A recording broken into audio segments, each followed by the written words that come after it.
social media mandinoswera ndichiona kuti nyaya dziri kufamba sei vazukuru. Uyu ndiri kushaiva kuti ari kutaurawo kuti kudii.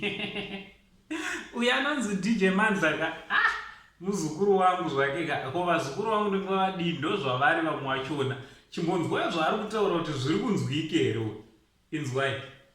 Nonyipegwa imi. Passion Java akafanya chikwiriti. Akafanya chikwiriti cha Soldier Love.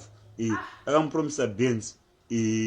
Maviews amene akazosvika pachichi but Soldier Love aifona ichifona takaona ma screenshot achifona ko Passion Java afa. Passion Java akafanya chikwiriti cha Soldier Love. Pafeya kana ni naro ndiana ndandipikidza pano.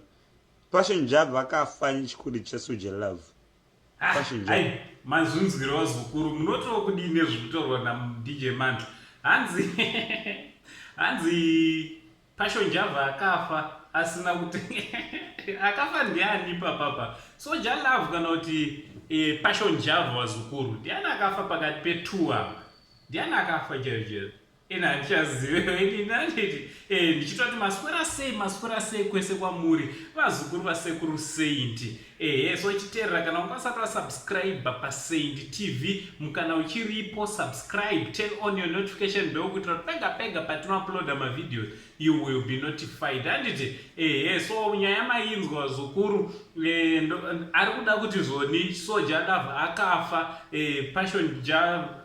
Passion Java akasara nechikwereti cheBenz. Sekuziva kwenyu Passion Java angapromisa kuti zvoni Soldier Love akasvitsa is it 1 million views pasong yawakaita sei Passion Java aizotengera Soldier Love Mercedes Benz anditi aizomutengera mota. So muzukuru wangu Mandla anditi DJ Mandla uyu is a socialite ari kuchando so hanzi naMandla vantori neproof yekufonderana kwavaita achibvunza kuti motikari haufa hanzi promises ecredit anditi so manje Soldier Love zvaakatisiya zvikuru.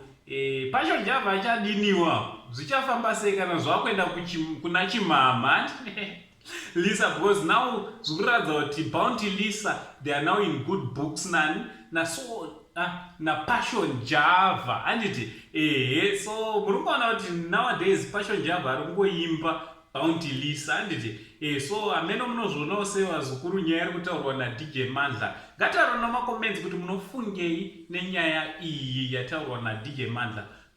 Munhu kana achinge afa munhu akafa uchida kumuitira something obva afa usati wamuitira zvinofamba sei navazukuru anene.